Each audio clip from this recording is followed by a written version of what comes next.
మూన్లాండ్ అడవిలో ఒక కుందేలు పొలిమేర దగ్గర కూర్చుని క్యారెట్ తింటుంది. అప్పుడే ఒక వేరే అడవి నుండి వచ్చిన నక్క తనని చూసింది. అరే వా, ఈరోజు పార్టీ జరగబోతుంది. అలా అంటూ ఆ నక్క కుందేలు పైన దూకింది. అరే వదిలే నన్ను, నువ్వు ఉన్నట్టుండి ఎక్కడి నుంచి వచ్చావు? అప్పుడే కాలు తోడేలు అక్కడికి వచ్చి ఆ నక్కని కొట్టి తరిమేసింది. నీ సంగతి తర్వాత చెప్తాను.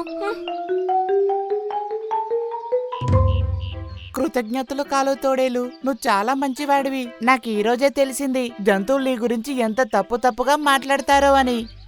వెల్కమ్ కుందేలు. ఇప్పుడు నీకు నా మంచితనం గురించి తెలుసు కాబట్టి నువ్వు అడవిలో ఉన్న మిగతా జంతువులకు కూడా చెప్పు, అందరూ కలిసి నన్ను అడవికి రాజును చెయ్యమని. ఏంటి నువ్వు మాట్లాడేది? నీ నిజ స్వరూపానికి వచ్చేసావు కదా, నువ్వు ఎప్పటికీ మారవు. కుందేలు వెళ్లి ఈ విషయం పులిరాజుకు చెప్పడంతో అవి తోడేలుని సభకు పిలిపించాయి. ఇలా చూడు కాలు తోడేలు, నువ్వు ధైర్యవంతుడు అనే మాటలో ఎటువంటి సందేహమూ లేదు. కానీ ఒకవేళ నా స్థానాన్ని పొందాలనుకుంటే అది నన్ను యుద్ధంలో ఓడించాకే పొందగలవు. కానీ అది అసాధ్యం. ఆ రాక్షసుడు అడవిలో అరాచకాలు చేస్తున్నప్పుడు నేను నీలం దేవకన్య సహాయంతో ఆ రాక్షసుని ఆ గుహలో బంధించాను. లేదంటే మనం రోజు తనకి ఆహారంగా మారి ఎప్పుడో అంతమైపోయేవాళ్ళము. నువ్వు అడవిలో సరిగ్గా ఉండి నీ ధైర్యాన్ని సరిగ్గా ఉపయోగించు. ఈ మాట విని కాలు తోడేలు తన తప్పుని ఒప్పుకుని అక్కడ్నుండి వెళ్ళిపోయింది.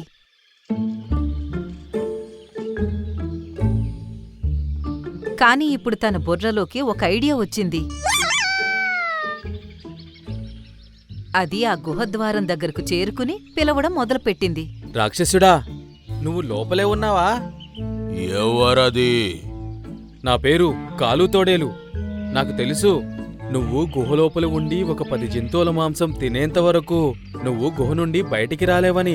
అందుకే నిన్ను ఈ గుహ నుండి బయటికి తీసుకురావడానికి నేను నీకు సహాయం చేస్తాను. ఏంటి, నిజంగానే నువ్వు నాకు విముక్తి కలిగిస్తావా? అవును, కానీ నాకొక షరతు ఉంది. నువ్వు నాకు శక్తినివ్వు, దాంతో నేను పులిరాజాను ఓడించి రాజునైపోతాను. ఆ తరువాత నువ్వు తినడానికి రోజూ ఒక జంతువుని ఈ గుహ దగ్గరికి తీసుకొస్తాను. అలాగే 10 రోజులకి నీకు విముక్తి దొరుకుతుంది. అలాగే, నేను దీనికి ఒప్పుకుంటున్నాను. అలా అని ఆ రాక్షసుడు తన చేతిని పైకి లేపాడు. అందులో నుండి ఒక ఎర్ర కిరణం వచ్చి తోడేలుపైన పడింది. వాహ్, ఈ శక్తి నాకు బాగా అనిపిస్తోంది. పులిరాజా, నేను వస్తున్నాను. నువ్వు ఇచ్చిన మాట మర్చిపోకు. లేదు రాక్షసుడా, నేను తప్పకుండా వస్తాను. తోడేలు వెంటనే పులిరాజా పెట్టిన సభకి చేరుకుంది. పులిరాజా, ఈరోజు నేను నిన్ను ఓడించి ఈ అడవికి రాజునవ్వబోతున్నాను. నీకు నిజంగానే మతిపోయిందా ఏంటి? నేను నీ మతి పొగొడతాను, చూడు. అలా అని తోడేలు తన మీదకు దూకింది. పులి కూడా తోడేలు మీద దాడి చేసింది. ఇలా రెండింటి మధ్య గొడవ మొదలైంది. కాచుకో! కాసేపటికి పులి గాయాలతో తట్టుకోలేక నేలపై పడిపోయింది. అది చూసి జంతువులన్నీ ఆశ్చర్యపోయాయి. ఈ రోజు నుండి నేనే ఈ అడవికి కొత్త రాజుని. నేను ఈ యుద్ధంలో పులిని ఓడించేశాను. వెళ్ళిపో ఇక్కడి నుండి. పులికి తన మీద తనకే సిగ్గు వేసింది. తను వెంటనే అడవిని వదిలిపెట్టి వెళ్ళిపోయింది. ప్రియమైన అడవి జంతువుల్లారా, ఈ రోజు నుండి నేనే ఈ అడవికి రాజుని. ఈ రోజు నుండి ఈ అడవిపైన నా అధికారం చెల్లుతుంది. అలాగే నేను ప్రతిరోజూ ఒక జంతువుని వేటాడుతాను. ఈ మాట విని జంతువులన్నీ మౌనంగానే ఉన్నాయి. ఇంకా తోడేలు రోజుకి ఒక జంతువుని వేటాడి దాన్ని గుహలోపల వదిలేసి వచ్చేది. ఆ రాక్షసుడు ఆ జంతువుని తిన్న వెంటనే తన శక్తులు పెరిగేవి. నెమ్మదిగా 8 రోజులు గడిచిపోయాయి. జంతువులన్నీ తోడేలు అధికారంలో చాలా కంగారు పడుతున్నాయి. ఇంకోవైపు పులి బాధతో ఏం చెయ్యాలో ఆలోచిస్తూ తిరుగుతూ ఉంది. నడుస్తూ నడుస్తూ తను ఒక పూల తోటకి చేరుకుంది. అక్కడ తనకి నీలం దేవకన్య కనిపించింది. వా, ఎంత మంచి సువాసన! ఇక్కడే దీని దగ్గరే కూర్చోవాలనిపిస్తుంది నాకు.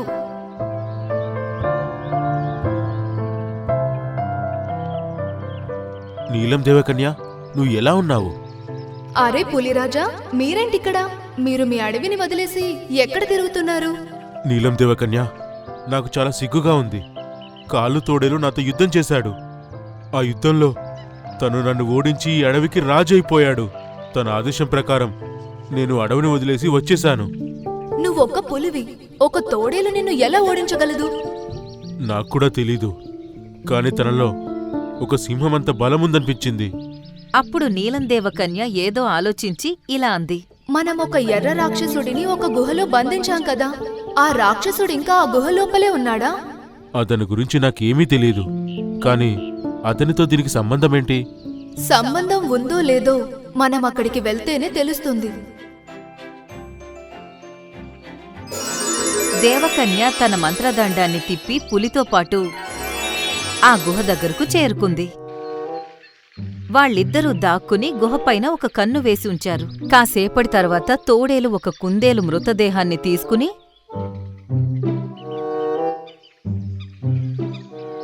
ఆ గుహ లోపలకు వెళ్ళింది. చూసావా, నాకు ముందే అనిపించింది నిన్ను ఓడించేంత కష్టమైన పని ఆ రాక్షసుడి సహాయంతోనే అయ్యిందని. అవును, మరిప్పుడు మనం ఏం చేయాలో చెప్పండి.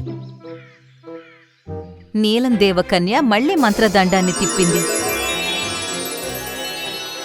ఇద్దరూ తిరిగి అడవికి చేరుకున్నారు.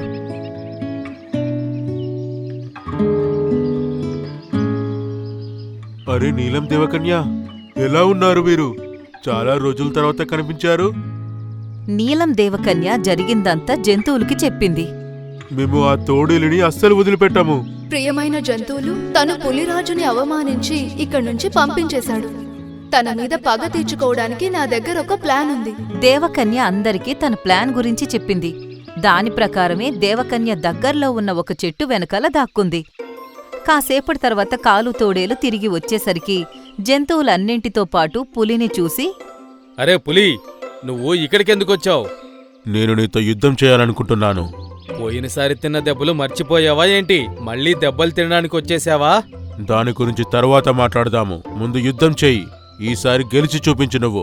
అలాగే రామరి. అలా అని తోడేలు పులిపైకి పరుగు తీసింది.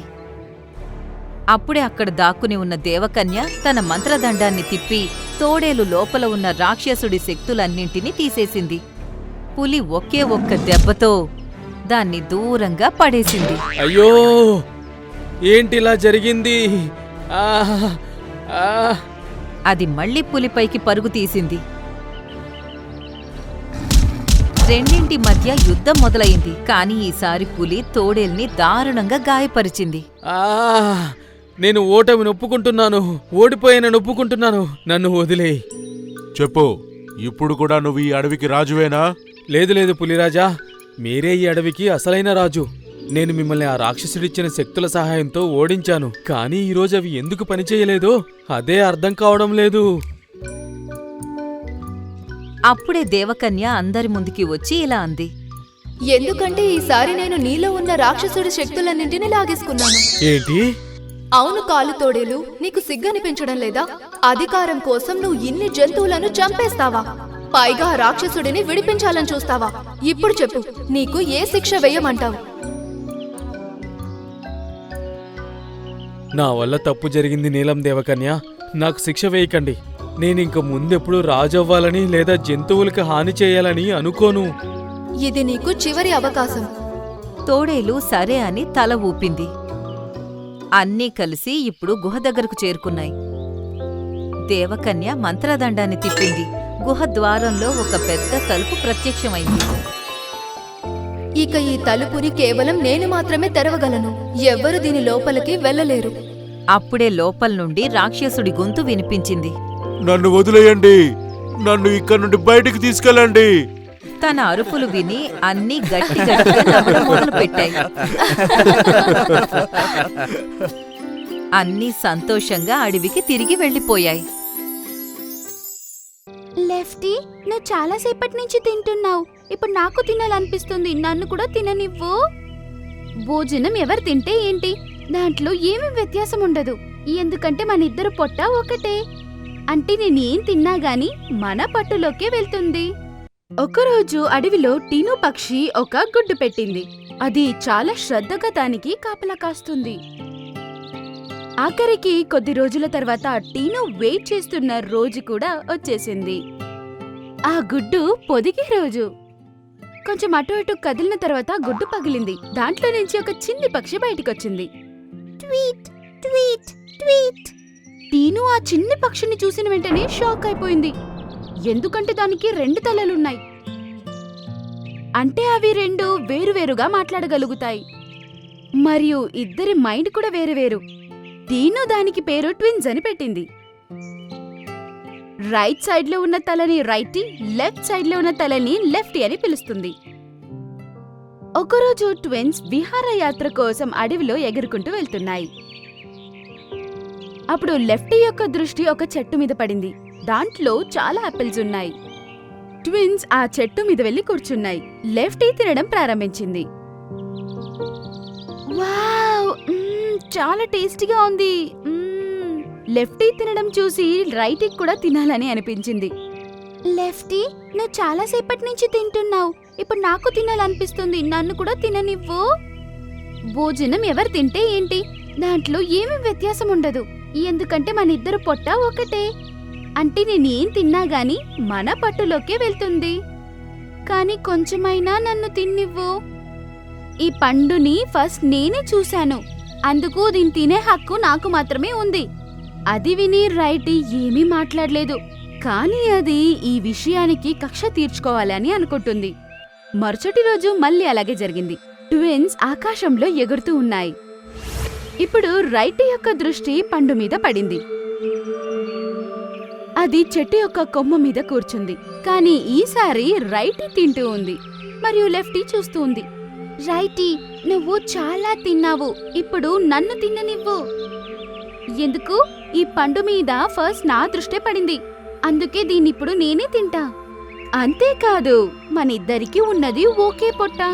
నేనిప్పుడు తిన్నా గాని అది వెళ్లే చోటేమో మనిద్దరు పొట్టే కదా. ఇలాగా అవి ఒక్కటే అయినప్పటికీ వాటి భావనలు వేరువేరు ఉన్నాయి. టీనుకి ఈ విషయం తెలిసిన వెంటనే అది ఒక ప్లాన్ వేస్తుంది. మరుసటి రోజు ట్విన్స్ తో ఇలా అనింది. ట్విన్స్, ఇప్పుడు మీరు పెద్దవాళ్ళయ్యారు. పెద్దవాళ్ళయ్యాక ఒక టేస్టీ ఫ్రూట్ తినడానికి ఒక అవకాశం దొరుకుతుంది. ఇప్పుడు మీరు ఆ ఫ్రూట్ తినే టైం వచ్చేసింది. సరే అమ్మా, అయితే నువ్వు అది తీసుకొచ్చి మాకివ్వు. మేము దాన్ని తింటాము. అవునమ్మా, నాకు తినాలనిపిస్తుంది. ప్లీజ్ చెప్తావా? మీరు ఇక్కడి నుంచి నార్త్ వైపు ఎగిరి వెళ్ళండి. ఒక చిన్న చెరువు దాటి వెళ్ళాక మీకు లెఫ్ట్ సైడ్ లో ఒక చెట్టు కనపడుతుంది. ఆ చెట్టులో బ్లూ కలర్ లో ఒక పండు ఉంటుంది. మీరు తినాల్సిన పండు అదే. అది విని లెఫ్టీ సంతోషపడి ఇలా అంటుంది. అది లెఫ్ట్ సైడ్ వస్తుంది. దానికి అర్థం ఏంటంటే నా దృష్టి ఫస్ట్ దాని మీద పడుతుంది. అది విని రైటీ బాధపడుతుంది. కానీ ఏమీ మాట్లాడలేదు. తర్వాత ట్విన్స్ నార్త్ వైపు ఎగురుకుంటూ వెళ్ళాయి. చాలాసేపు అయ్యాక టీను పక్షి చెప్పిన ఆ చెట్టు వాటికి కనపడింది. లెఫ్ట్ సైడ్ లో ఉన్నందువల్ల లెఫ్టీ యొక్క దృష్టి ఫస్ట్ ఆ చెట్టు మీద పడింది. అందుకు అది తినడం ప్రారంభించింది. అరే వా, ఇది ఎంత టేస్టీగా ఉందో. తింటుంటే మజా వస్తుంది. అది విని రైటీ ఏం చెప్పలేదు. అది ఏమైనా చెప్పినా గాని లెఫ్టీ తనకి ఏమీ ఇవ్వదు అని. లెఫ్టీ సంతోషంగా తింటూ ఉంది. మరియు రైటీ ఇలా అనింది. చాలు ఆపు, ఇంకా ఎంత తింటావు? పొట్ట నిండింది కదా. అర్థమవుతుంది, కానీ ఏం చేయాలి? ఇది చాలా టేస్టీగా ఉంది. నేను ఆపలేకపోతున్నా. 2 మూతులున్నాయి కానీ పొట్ట ఒకటే. అందువల్ల లెఫ్టీ కూడా చాలా తినలేకపోయింది. మరియు ట్విన్స్ వాటి గూడు వైపు ఎగురుకుంటూ వెళ్ళాయి. ట్విన్స్, ఆ పండు ఎలా ఉంది? చాలా టేస్టీగా ఉంది కదా. అవునమ్మా, చాలా బాగుంది. చాలా టేస్టీగా ఉంది. కానీ ఇది నన్ను కొంచెం కూడా తిననివ్వలేదు.